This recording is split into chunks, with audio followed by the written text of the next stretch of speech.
Welcome back, everyone. Last time we talked about the darker side of technology, cyberbullying in the workplace. Today, we will focus on how technology can also be used for good, fostering positive communication, promoting collaboration, and preventing conflict. In modern workspaces, technology isn't just a tool for getting tasks done. It's also a critical element in how we connect, share ideas, and resolve issues. When used thoughtfully, technology can help prevent misunderstandings, encourage teamwork, and provide employees with platforms for healthy dialogue. Let's investigate how organizations can harness technology to create a more connected, respectful, and conflict-free workplace.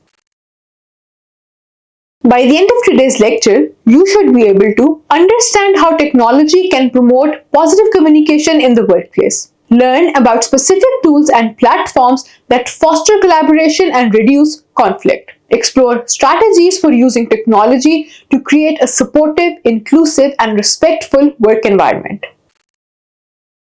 Technology has revolutionized the way we communicate in the workplace. With tools like email, messaging apps, video conferencing, and collaborative platforms, teams can connect in real time regardless of location. This has opened up opportunities for greater collaboration, but it has also created new challenges.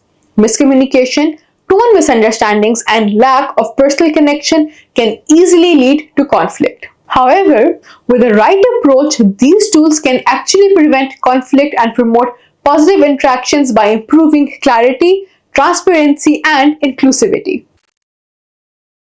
Let's explore some of the key tools that organizations can use to promote healthy workplace communication and collaboration. Messaging platforms like Slack, Microsoft Teams, or WhatsApp have become integral to daily communication in many workplaces. However, without proper guidelines, they can also lead to misunderstandings or inappropriate communication. To avoid these issues, companies can implement clear guidelines for respectful and inclusive communication on these platforms. Use features like channels or groups to encourage open collaborative discussions while maintaining a professional tone. Ensure that these platforms are monitored, especially in large teams, to catch any signs of inappropriate behavior early. These platforms can foster an environment of respect and help people resolve small conflicts before they escalate by setting expectations for how employees should communicate online.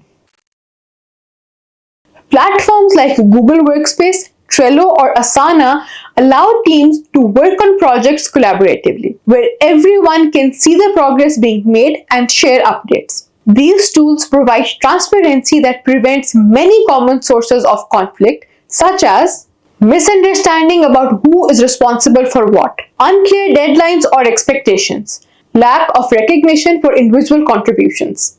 When tasks, deadlines, and progress are visible to everyone, it reduces the likelihood of confusion or miscommunication. It also helps build trust among team members because they can see how everyone is contributing to the project. In an increasingly remote and hybrid work world, it is easy to lose the personal connection that in-person communication provides. Video conferencing tools like Zoom, Microsoft Teams, or Google Meet can help by allowing teams to see each other face to face, even when working remotely. This human connection can reduce the likelihood of misunderstandings that often occur in text-based communication. Video calls also provide a space for team members to express themselves more fully, using body language and tone that is difficult to convey through email or messaging. For more sensitive conversations, such as resolving conflicts, video calls can create a more personal and empathetic environment, helping to de-escalate tensions.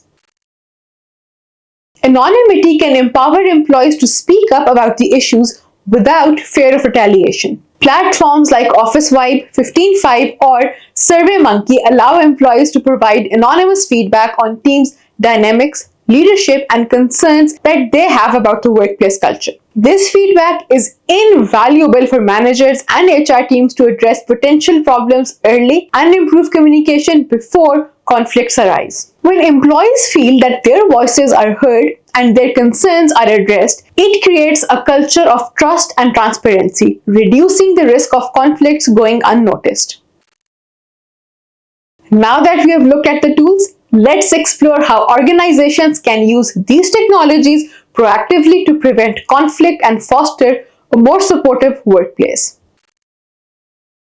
Technology enables teams to communicate more frequently and openly than ever before. However, it's important to encourage regular check-ins, not just when problems arise. Whether through messaging platforms, video meetings, or collaborative tools, teams should be encouraged to touch base regularly to discuss their progress, share feedback, and express any concerns. Scheduled video check-ins or team meetings create a safe space for employees to raise issues early on, rather than allowing them to fester and become bigger conflicts later.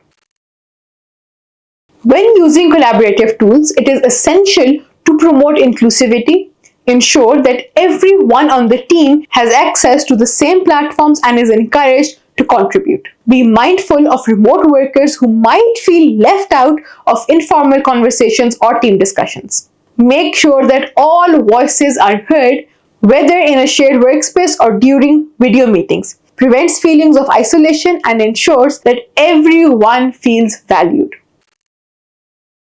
While it's important to respect privacy, managers and HR teams should keep an eye on tone in digital communication. Some tools allow for lighter monitoring of workspace communication to ensure that discussions remain respectful and professional. For example, inappropriate language filters or keyword alerts can help detect potential issues before they escalate.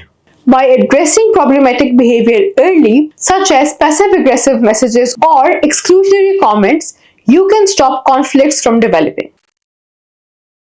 Many conflicts in the workplace stem from simple miscommunication, especially in written form. Organizations can reduce these incidents by offering training on digital communication skills, teaching employees how to use clear, concise language in emails and chats. Be mindful of tone in written messages, as humor or sarcasm can easily be misinterpreted. Use appropriate channels for different types of communication, such as saving more sensitive discussions for face-to-face meetings or video calls. When employees are better equipped to communicate online, the potential for misunderstandings and conflicts decreases significantly. Let's consider a story about a marketing team working remotely on a tight deadline. Two team members, Sarah and James, began to clash over the direction of their project. The conflict escalated through email exchanges, with each person misinterpreting the other's tone. Sarah thought James was being dismissive, while James felt Sarah was overly critical. Their manager noticed the tension and suggested they hold a video call to resolve the issue. On the call, Sarah and James were able to express their concerns face to face, and they quickly realized that the conflict stemmed from poor communication. With the help of the manager, they were able to clarify their points, find common ground, and move forward with the project. The moral of the story: technology, when used correctly, can bring people together and help resolve conflicts that might have spiraled out of control through written communication alone. Imagine that your workplace is like a house under construction. To build a solid foundation and structure, you need the right tools: hammers, nails, and saws. But if those tools aren't used correctly, they can cause damage rather than create something strong. Technology is like a toolbox in the workplace. When used properly, it helps build a culture of respect, collaboration, and clear communication. But if misused or neglected, it can create cracks in the foundation, leading to conflict and division. The key is knowing how and when to use each tool effectively. For your next assignment, I would like you to choose one digital tool like a messaging platform, collaborative tool, or video conferencing app, and analyze how it can be used to promote positive communication and prevent conflict in a remote or hybrid work environment. Be specific about the features you would implement and the guidelines you'd put in place. Have any of you experienced conflicts that were resolved or made worse through digital communication? How did technology help or hinder the resolution process? I would love to hear your thoughts and experiences during our next class or privately. that wraps up today's lecture. In our next session, we will discuss the ethical implications of using technology in managing workplace behavior and how to balance monitoring with privacy. Thank you for your attention, and I look forward to continuing the conversation next time.